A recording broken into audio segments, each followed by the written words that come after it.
api yang dikenal oleh tentara Israel.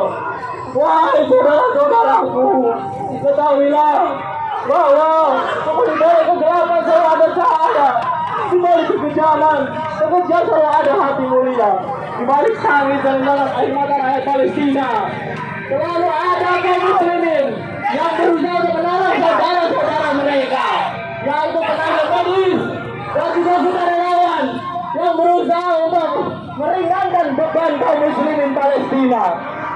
Tenaga medis yang dikerahkan untuk mengobati dan mengurangi rasa sakit mereka.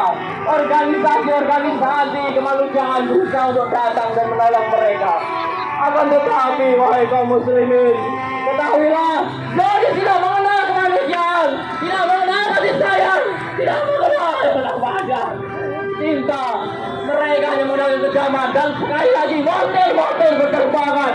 Mortir itu membunuh para tenaga medis. Rudal-rudal itu menghancurkan tubuh mereka.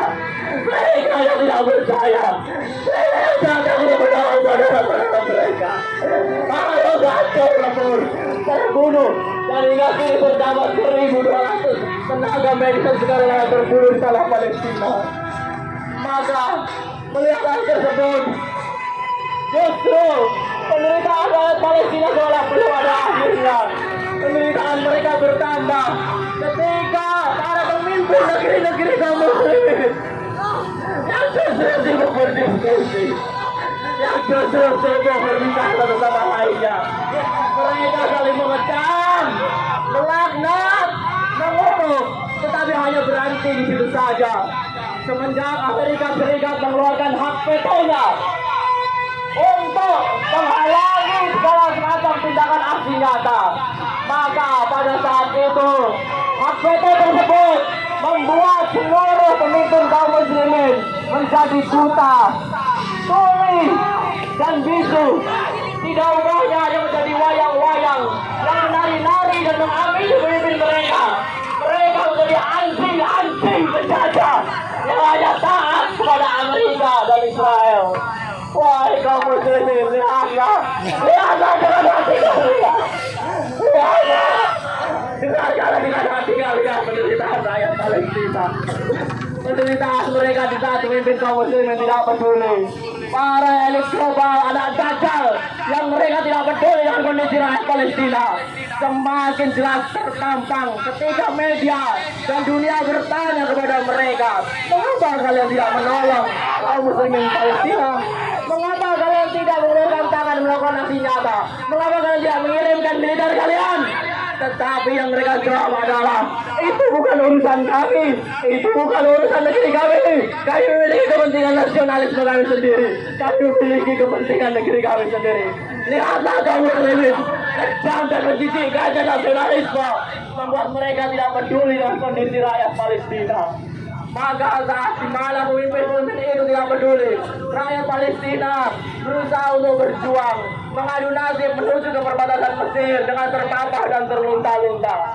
Rakyat Palestina berusaha mencari suaka dan kehidupan yang lebih baik, berjalan terjengkal demi sejengkal, selangkah demi selangkah menuju ke arah perbatasan Mesir. Tetapi yang terjadi adalah tentara Mesir menghalangi mereka. Tentara tersebut justru menjadi tembok penyekat, memilih untuk mengembalikan rakyat Palestina menuju negerinya. Mereka merasa itu bukan urusan nasionalis mereka, bukan urusan dalam negeri mereka. Mereka mengembalikan rakyat Palestina supaya menjajah Zionis, menjadikan mereka umpan anjing-anjingnya itu. Tuhan kaum muslimin, wahai kaum muslimin, lihatlah ada Rasulullah ini, keluarga Nabi ini, mereka juga semakin dibombardir dan tidak berdaya di saat tentara Yahudi membantai mereka, dan semua tentara kaum muslim justru menghalangi mereka ketika ingin menyelamatkan diri. Wahai kaum muslimin, lihatlah sekali lagi, sadarlah kalian bahwa di saat kalian tidak peduli, rakyat Palestina masih ingin berjuang dan terus berjuang.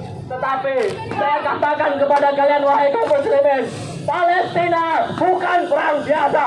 Palestina bukanlah perang Baratayuda. Palestina bukanlah perang kesatria, melainkan genosia.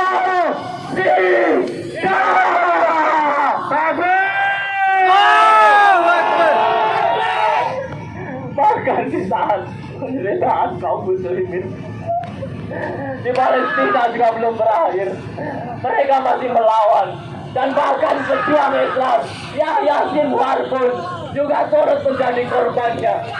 Yahya Sinwar berusaha untuk berjuang hingga akhir hayatnya. Di saat dimana nyawa tidak terlepas dari tubuhnya, beliau masih melawan dengan melemparkan tongkat sebagai simbol di hadapan Gusti Allah. Ya Allah, aku melawan hingga detik dalam penghabisan. Takbir! Wahai kaum muslimin, sekali lagi lihatlah penderitaan mereka. Penderitaan ini hanya akan bisa diselesaikan dengan satu cara, solusi yang konkret, solusi yang pasti, solusi yang totalitas, yaitu mengenalkan dan menyuarakan, mengumandangkan pada dunia akan ide khilafah.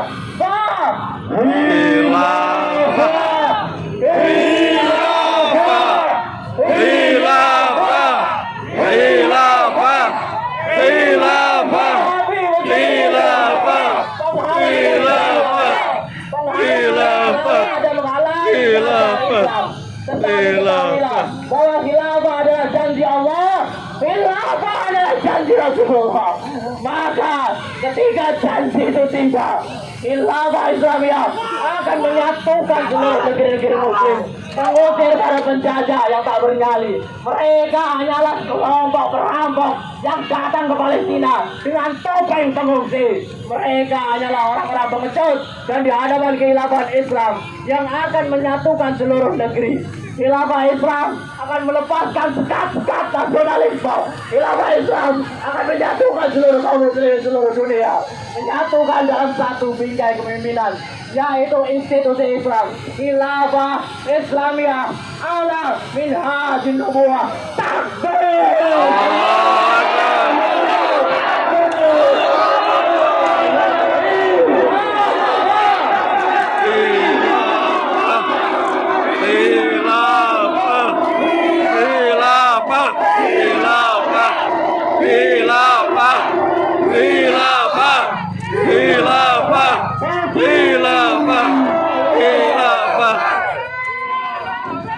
Ya, baik.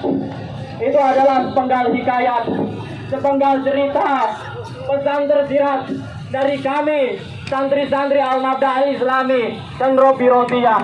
Semoga pesan ini bisa ditangkap oleh kalian. Semoga pesan ini tidak berlalu pada hari ini saja. Tolong aku titipkan saudara-saudaraku di Palestina di sepertiga malamku. Doakan mereka, peluk mereka dengan doamu.